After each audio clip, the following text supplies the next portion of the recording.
What is going on, Knicks Nation? It's your boy Richie, joined by John, breaking down these New York Knicks because they have won 4 of their last 5. What a game last night in Atlanta. The Knicks have officially owned the Atlanta Hawks after the playoff series 3 years ago. Julius Randle playing absolutely out of his mind. He starts off the season. Everyone's like, Randle's done. We already hate him as it is. And now 5 straight games, he is putting up numbers that we expect from him, even without RJ Barrett. They finally get their first win without RJ because I'm pretty sure the Knicks were 0-3 without RJ before heading into the Hawks game. And this is a good time. This is a good time, baby. John, welcome into the show, my friend. How you feeling about these Knicks? 4-1 the last 5. Oh, I'm feeling really good. And Richie, since the last time we spoke, since last week, I mean, we had it called correctly. They took care of business versus Charlotte. They took care of business yesterday versus the Hawks. We'll get into that in a bit. And unfortunately, I mean, we can't beat the Celtics right now. And they're one of the best teams in the league. And it sucks that it's Boston. It sucks that it's a division team. But here we are. And it sucks that it's Kristaps Porzingis. But they're really good, man, with this new KP, with this new Jrue Holiday. I mean, we'll just let that rock for a little bit.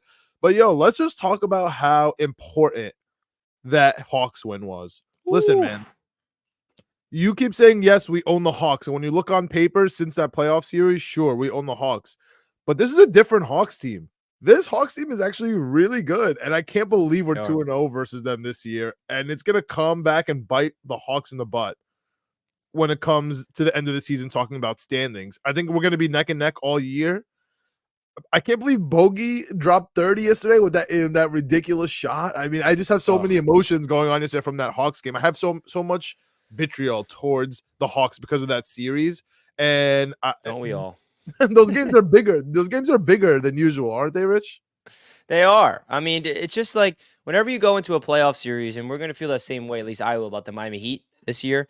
And I felt that way 10 years ago about the Pacers. Paul George was my least favorite player at that time when we lost to the Pacers in the second round. Whatever team bounces you in the playoffs, you just get a rivalry with them. And it feels good that we're getting back on these Hawks, man, because like you said, the Hawks are a good team this year. And this was a big win because the Knicks, if they fell to this game, they would have been below 500. Instead, they're 6-5, and they're ahead of the Hawks now because of the tiebreaker. Obviously, we are so early in the season, so it's hard to really look at the Eastern Conference standings and say, oh, are the Knicks going to fall in the standings to make the playoffs or not? But that was a big game, like you said, especially the 2 wins we have against Atlanta is in Atlanta. So the next 2 games we have is going to be at home at Madison Square Garden, I believe. So big time win, especially coming off that loss against the Boston Celtics. And the Knicks really had to prove that they could win without RJ Barrett, because we can all agree that RJ Barrett has been the most consistent basketball player for these Knicks this season. And you know how I love to say that. But Julius Randle, not so much. Jalen Brunson's been playing great basketball, but he even had some stinker games.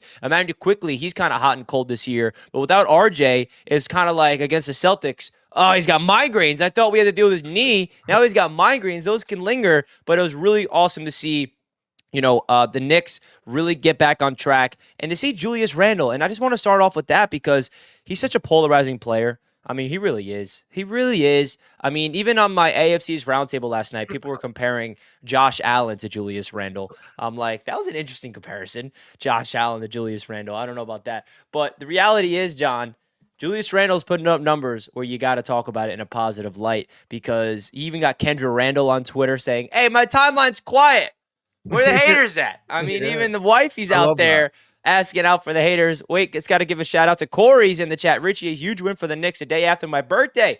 Love it. Love you, bro, always. Corey, happy birthday. I'm happy the Knicks were able to give you that W on your birthday. We greatly appreciate that. And, folks, if you're on your way into the show, don't forget to hit that thumbs up button on a Knicks W. We are winners of 4 of the last 5 games. Now, let's get straight into Julius Randle, because I want to get your thoughts, John. Obviously, it's hard to evaluate him in obvious reasons, but it's not like it's hot and cold, hot and cold. He started off ice cold, and now he's red hot for these past 5 games. So what's your overall thoughts and assessment on Randle these past 5 games? Richie, why don't we care that he had ankle surgery? Like it's so crazy. Like in the playoffs, we don't care that his ankle was so hurt that he needed a surgery. Now, like in the first 5 games, we don't care that he's his first 5 games off. Like we just don't care about him at all. And We his want results. injuries, We don't care about the factors. it's so weird. But yeah, man, I think he's finally coming into his own. And think about it, it's not just a Julius Randle thing; it's a whole New York Knicks team thing. We did add DiVincenzo, but otherwise, the Knicks team is still trying to get into a groove here. I mean, number one, teams are playing Brunson different. It's very important to realize that Brunson is now on the map, and they're double teaming him. They are really not letting him play in his ISO. They're collapsing on him when he gets to the paint. They're not letting him get to his spot. They're making him take those long range threes where he likes it kind of off a dribble. I mean, off a rebound, off a pass. He doesn't really like it off the dribble, just like pull threes all game. That's not really, but that's what he's having to resort to. RJ out, and now Randall coming into his own. He's being the passer. He's getting the boards. He's scoring when he needs to. He's getting in the paint. And again, this is where Julius Randle strides, Rich. And again, this is where Knicks fans drive me crazy. We give him the ball with 5 seconds left in the shot clock and then get upset that he takes a shot with a ridiculous shot. And it's not happening this year. It's not happening this year. So let me throw it back to you. I want to hear your thoughts on Randle. I know it's so polarizing, but on top of Tell me that, about it. with Grimes, I mean, with Grimes, this hand injury, and RJ, let's say he plays, let's say he does. I'm not really sure. What is Julius Randle going to look like? Do you think it's going to resort to like the ISO ball where he's just like holding it, taking the ball down? Because Richie, that we would be singing a way different tune if the end of this game ended the Knicks way. Okay. I mean, it was cardiac Knicks. Julius Randle stuck When is it? himself into a corner, and we would have been singing a whole different, it would have been trade Randle. You know, we got to get him off this team. Why does he have the ball? But again, he got the ball. He had the and one. He flipped this game around. We're okay. But what's And going to happen well, without Grimes, Rich? yeah, I mean, the Grimes injury is definitely going to hurt. And it gets to the point where the Knicks got to figure out, their depth is going to be tested, right? And I want to get your guys' thoughts in the chat right now about the injury to Grimes and your thoughts about that as well. And your overall assessment of Julius Randle. Love to hear what you guys have to say. But, what is the, I know it's a hand injury, but is it like something significant to the point where he's out for a long time, or is it day to day? They called it a bruise, but I mean, Rich, we don't want to bring up the Jets here, but we know that coaches are liars. So we don't really know right now. We don't really Oh, know man. when it comes to injuries. They said It they is called it a true. bruise. Hey man, there's one guy on this Knicks team that I think deserves a lot of minutes who doesn't get minutes without an injury, and that's Deuce McBride. So I think that he's the next man up. You can say that I don't know if they're gonna elevate quickly to the starting lineup. Say RJ's back and Grimes is out. Are they gonna elevate quickly to start? Or are you gonna have Dante start because you want quickly off the bench? Or do you want to have Josh Hart and RJ at the starting lineup? I'm not too sure. But what Quentin Grimes has done this year, I know it's been a little underwhelming for some, but he's that spot up shooter. I know that in my opinion, I was like expecting maybe a year 3 breakout where he just becomes a 3-level scorer, maybe averages like 12 to 15 points per game. Hasn't really happened. But I do think that, the one thing about this Knicks team that I really love is the depth. And that's something that I have confidence for if the Knicks unfortunately battle injuries, which are starting to really stockpile with RJ and now Quentin Grimes, they can really get out of the hump. But getting back into Randle, I mean, his last 5 games, I just want to share this. The deodorant. He's the deodorant, man. Getting triple doubles, going 50%, and it's Bruh. like we don't even care. Yeah, who cares about him putting up these numbers? I love how people just like, yeah, let's just like put up these numbers and just like not even talk about it. No, we're going to talk about it on Knicks media. And if you have a problem with it, sorry, because I'm someone that believes that whoever is on my Knicks putting up numbers like this deserves credit. I mean, 27, 10, and 3, 24, 23, 16, and 5, 23, 5, and 5, 25, 9, and 5, and then last night, a near triple-double of 29, 10, and 8. I mean, 4 the of those man 5 are is doing... wins, Richie. That's the most important part of that. Absolutely. Thank you for reminding me about that. I mean, absolutely sensational stuff from Julius Randle. And I know what people are going to say, yeah, well, he needs to do it in the playoffs. Yeah, 100% agree. He does need to do it in the playoffs. But we also need him to do it in the regular season this year because he started off terrible. So this is a really good sign, especially when you put into consideration, John, that this Knicks team looked terrible without RJ Barrett. I mean, terrible. They were 0-3 without him, 5-2 with him.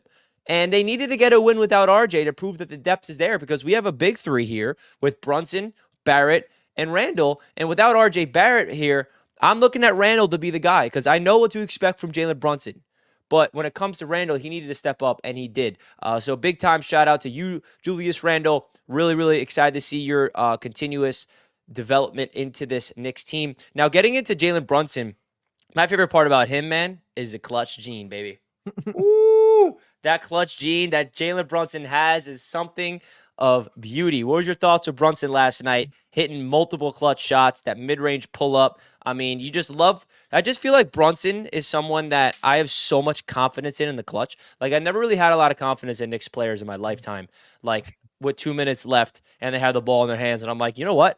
I think he's gonna go win us this game and make the right read or hit this shot. And like Brunson's proven to be that clutch player. And I don't know about you, what's your level of optimism in terms of him in the clutch, but he's proven to me where there's a little calming on my nerves whenever I see the Knicks in a 2-minute situation, 1-possession game, and Brunson has the ball. What's your thoughts of that?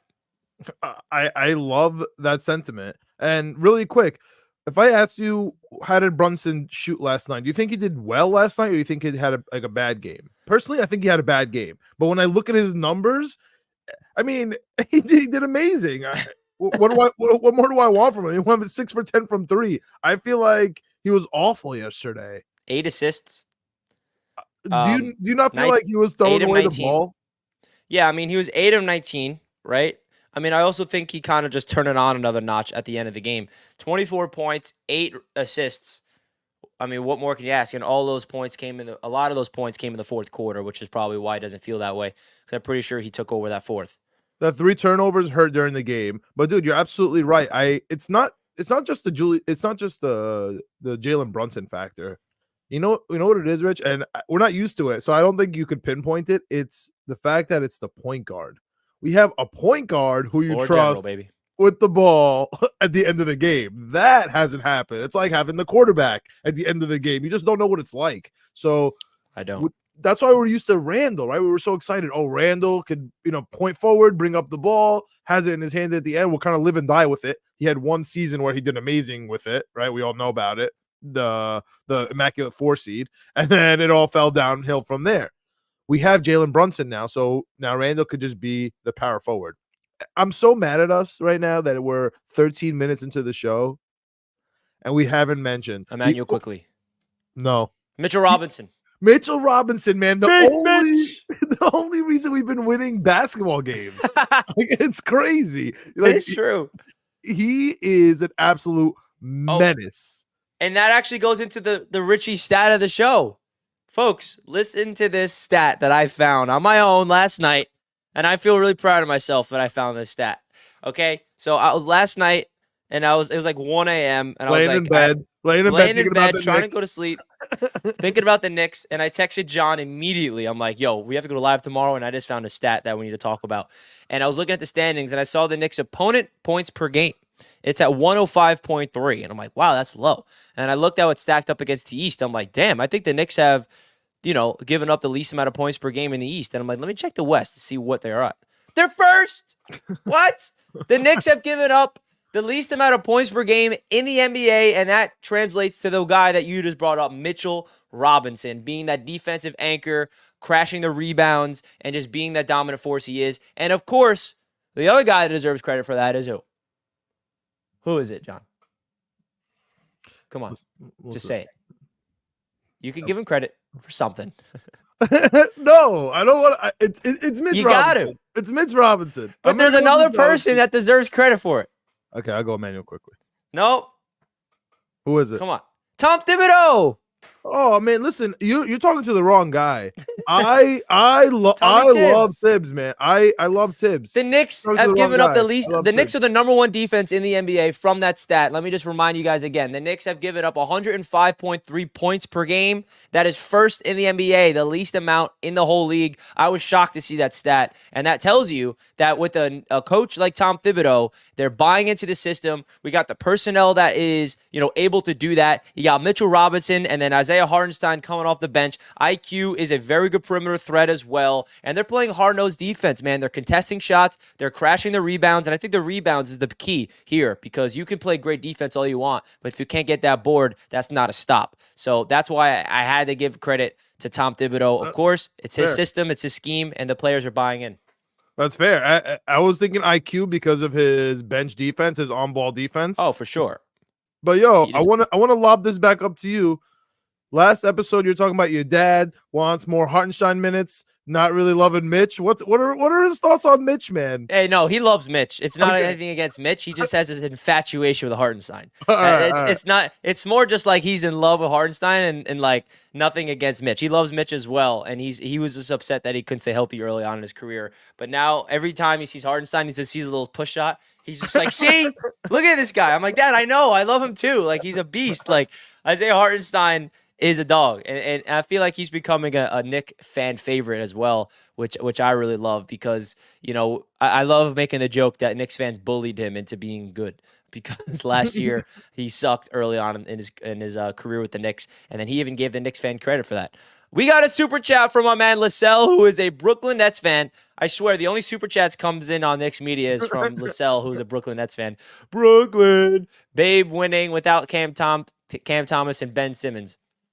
I don't even know what the Brooklyn Nets are doing, honestly. I'm not even paying attention. They're 6-5 as well? Or 5-6? They had a good game yesterday.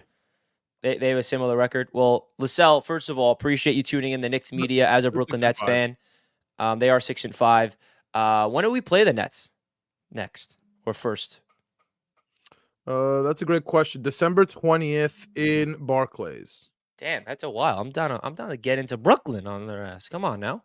Oh, give me Brooklyn. That's gonna be fun times, man. December 17th, we got Jets in Miami, and then we got December 20th. We got Aaron Rodgers being back. The Knicks, the Jets are about to take first place in the division that game. All right, Richie, relax. Okay, I'm sorry, but Lascelles, thank you for the $5, my man, and good luck to your Brooklyn Nets, man. They are definitely playing very good basketball, if I had to say. Shout out to Point 5 in the chat. Sup, fellas? Great game last night. You know it. I love Hart, too. He a dog. Hartenstein he's referring to. Yeah, man. He's definitely embodies what it is to be a New York Knick big. Gideon's in the chat. Salute, everyone. What's up, Gideon? Nadine's in the chat. What's up, man? Appreciate you all tuning in. Awesome win last night. Battle of the Titans last night. It was an awesome game last night, man. I love those. It had playoff atmosphere. You know what my favorite part of the game was? was at the end of the third quarter when they literally just ragdolled Trae Young and just pushed him around, and like Julius just full arm extension. Get out of here.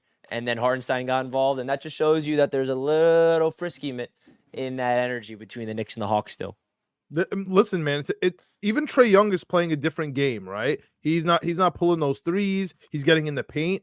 But when you try to get in the paint versus a New York Knicks team versus a Tom Thibodeau team versus a top defending team from the Richie side of the day. Let me add to those stats, Rich. 4th in the league in rebounding, number 1 in offensive rebounds and second chance opportunities. Again, Mitch Robinson, Josh Hart, Hartenstein. Everyone is getting those boards. RJ Barrett when he's in the game. I miss RJ. Get better, RJ. Yeah, honest to God, we do need him. Luckily, the next 2 games, albeit they're in-season tournament games, they are games where maybe we could mask it with that. We do need him, but maybe we can mask. Are they both in-season tournament, back-to-back games? I believe, right? The in-season's Fridays and Tuesdays. I'm pretty sure. Yeah. Oh, no. No, sorry. The next one is the Friday one. The next Tuesday is the one I'm going to. Yeah, the next the Friday is at Washington. That's in season, and the Tuesday Charlotte that you go to is the Knicks have 1 in season tournament game or 2 underneath their belt. 1, right? I believe just 1 on the road to the Bucks. Where those are only 1 so far, so they're 0-1. 0-1. So you'll see the orange court. Don't worry. Do you know how it works? Like they're 0-1. They play 4 in season tournament games. Do they have to win the next 3 in tournament games to move on? Okay, our first issue is that the Celtics are in our. Oh no, the Heat are in our group. They're 2-0. We're 0-1. Basically, the top of every group. So the Celtics, the Heat right now and the Pacers, who are also 2-0, they would get in, and then there's one wild card team, right? So it's like the best team Okay. otherwise. I feel like we need just a couple more games to kind of see what's up. Kind of like the World Cup. They're just making this a World Cup. You kind of need to see the third game to see how it kind of all shapes up. I'm really excited. I know it's so ugly, but are you excited for the Orange Court now that we're just really quick last in-season tournaments talk of the day?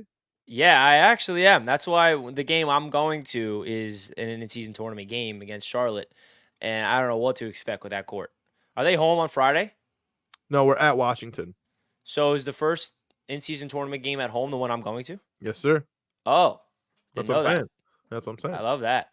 Well, the one thing I will say, I see everyone in the chat saying, hope to see RJ back soon. I just bought his jersey.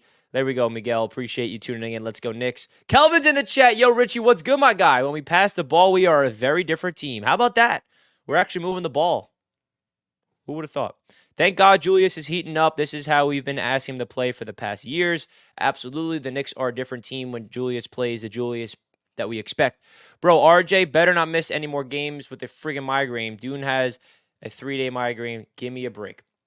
It is really unfortunate, John, that the one time RJ starts off the season red hot, because by the way, every season RJ Barrett does not start the season hot. He gets better as the season goes on. He usually when the new year mark hits, that's when he starts playing good. So it's refreshing that he's playing good. But now he's battling a jumper's knee, a migraine. I mean, and also, guys, just so you know, migraines are serious. I mean, migraines run in my family. I don't suffer with them, but I know a lot of people in my family that do. And when you have a migraine, it really cripples you. Like, this isn't not something to be like, get on the court, RJ. Okay, it's not something like that. Okay, he's already going through the jumper's knee, and he's playing through that. So unfortunate that RJ has to suffer through this, but I'm expecting to be back at least next week minimum. In Washington, Friday or no? What do you Mm, just a quick? What do you think? I think if he doesn't play Friday, I expect him to be back the next game. I mean, I think you give him a week off because migraines are something also that can unfortunately flare up at any moment. So you want Mm, to be careful. And when you're a basketball player, I mean, come on now, it's a lot of yeah, moving all around that little skull of yours, and you're like grounding and pounding onto the court. So the Knicks, if I'm the Knicks, I play it smart with RJ. This is a long term season. You don't want to just rush him back, and then it just becomes a thing where he's out with a migraine all the time, and it's a serious thing. If you never suffered a migraine or been around people that have it, you don't really know how serious it is, but it actually is pretty serious, which is shout sad. out to RJ. And I hope it's not concussion related or anything like that. Hope he comes back. And let me ask you this, just to get back on some Knicks talk. We kind of mentioned it earlier, but let's say Grimes misses 2 weeks. Like let's be a little optimistic. Bruised hand out like a week or two. Come back when we get at home. Jalen Brunson, R.J. Barrett, Julius Randle, Mitch Robinson leaves one spot. Are you giving Josh Hart his starting minutes back? Not with the Knicks, but his NBA career. He's always been a starter before coming to the Knicks. Are Yeah, you that's giving funny. it? Are you giving it to DiVincenzo, who we have to talk about had a really bad game yesterday? Like, not only did he lead the Knicks in turnovers with 4, he also almost gave away the game with that inbound pass. Really tough game for him. I know he's still getting into the swing of things. Are you giving him that? Are you giving it to IQ? Or do you kind of want IQ and DiVincenzo off the bench and kind of put Hart in there to grab those long rebounds in the Yeah, I starting mean, lineup? it's tough. I don't. You can go two ways with this, right? I don't know if Josh Hart playing with RJ with the starters is smart. I love Josh Hart and RJ off the bench together, meaning, as they usually do in the second quarter. You got RJ, Hart, IQ, Dante, and Hartenstein. I love that lineup. Mhm. But if you're going to do the starters and it's Brunson, RJ, Randall, and Mitch, and who's that fifth guy, I would prefer that fifth guy to be a shooter because that's what Grimes brings. Right, Mm. he's that shooter. The one thing Grimes does is he knocks down 2 to 3, 4 3-pointers a game.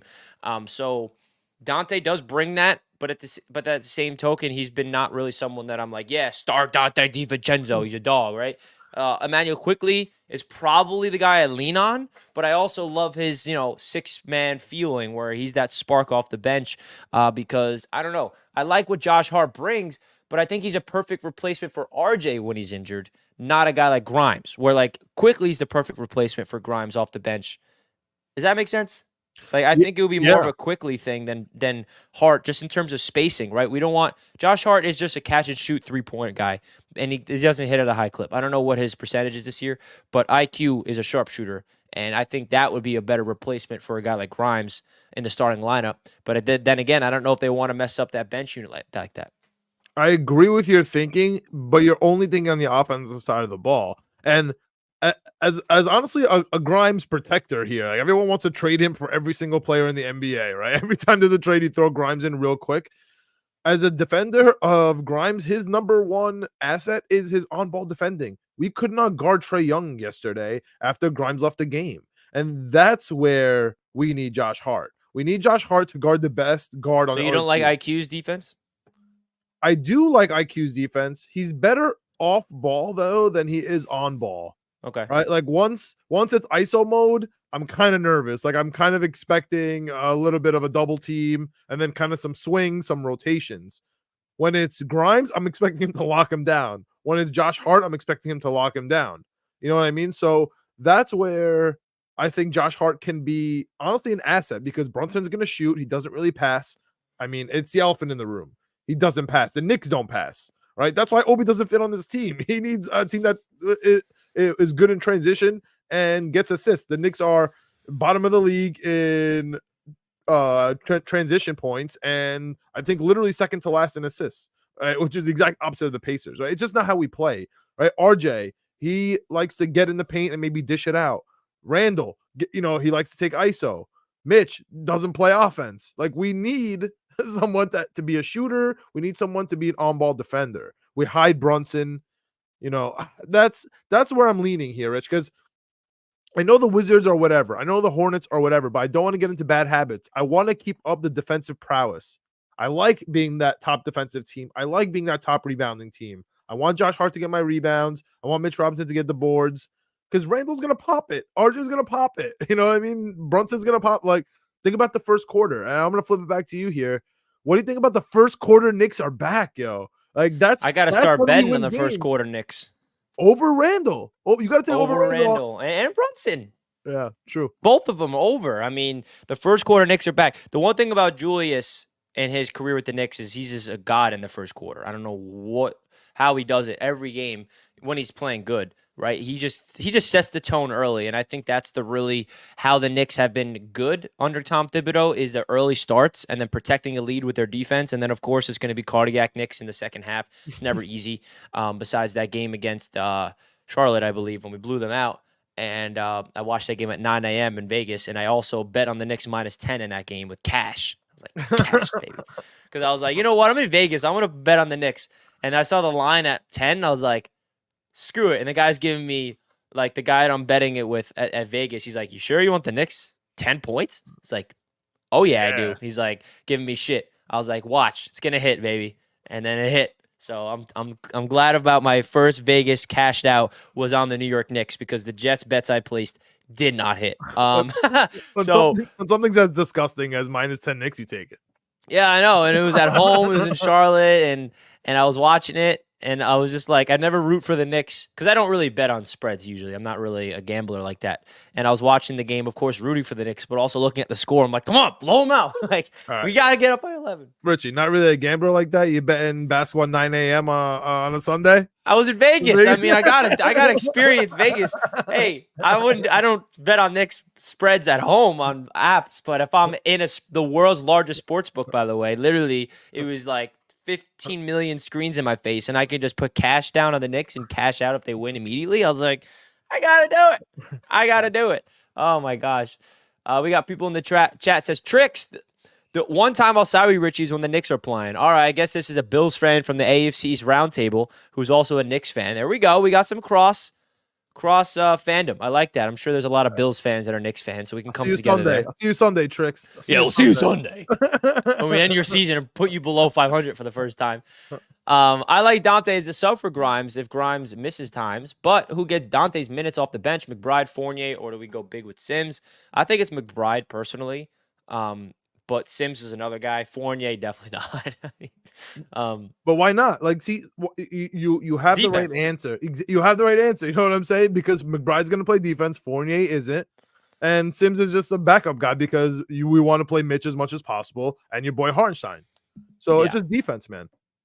100%. Well, that's going to wrap up this show, folks. John, it was a pleasure to have you on to do our weekly spot here on Thursdays to recap what the heck is going on with these New York Knicks. Folks, if you enjoyed the show, don't forget to smash that thumbs up button. We greatly appreciate all of you guys tuning into Knicks Media. And don't forget to subscribe to the channel if you're new. John and I will be continuously doing this at least once a week, maybe even multiple times a week if I could figure out some time in my schedule. So, John, always a pleasure, man. Let's go Knicks. Anything else you want to say? Last thing. Yeah. Next 3 games, Friday, Saturday, Monday. We'll be back next week, right? It's at Washington, at Charlotte, at Minnesota. Give me the 3. We're going to hold you to it. We're going to come back at next Washington, week. dub. All right. And then back to back at Charlotte. So traveling back to back. Tough. Okay. And then Sunday off because the Jets play. And then Monday at Minnesota. We're going to lose that one. All right. So two of the next 3. All right. So a little 3-game winning streak and then fall to Minnesota before we see you guys again. That's what you got. Yeah, that's what I got. All right. How about you? All right. I'm going to take the in-season tournament game W. I'm going to take the L in Charlotte because this weird Charlotte game, and I'm going to take the W in Minnesota. Charlotte stinks. Take them Knicks minus 40 in that game. Speaking of bets to take, Minnesota, very good defensive team. And as you said, Rich, Knicks, very good defensive team. Definitely taking the Knicks under in Minnesota. Just a quick note, looking ahead. But I would love a 3-game winning streak here on the road. I'm just trying to be realistic. We lose to Charlotte sometimes, man. We lose to Charlotte. I was really happy that we killed them in the matinee, but and you could even go to the last episode. I was nervous. We lose to the Hornets without LaMelo Ball at noon on the weekend. That's like a thing in the Garden. I've seen it like 3 or 4 times now in the last couple of years. I'm nervous about it. It's a back-to-back. It's a road back-to-back. We just smacked them. I'm telling you, Charlotte is a nice little trap game there. Plus, in 2 days, you go to Minnesota. It's a weird trap game, man. It is. Well, we shall see. Oh, bro, Al, 3-0. I'm with you, bro. I hope so, bro. 3-0, baby. Can you imagine that? Kelvin's agrees. We winning all 3 games. Okay, Kelvin. We'll hold you to it. Folks, we'll see you after the next 3 games. I'm going to try to make videos as much as I can on this channel, but you guys know where to find me on social media. And, yeah, let's go Knicks, and let's keep the ball rolling. Hopefully RJ Barrett comes back because we need you, RJ. You're killing it. See you guys later, and let's go Knicks.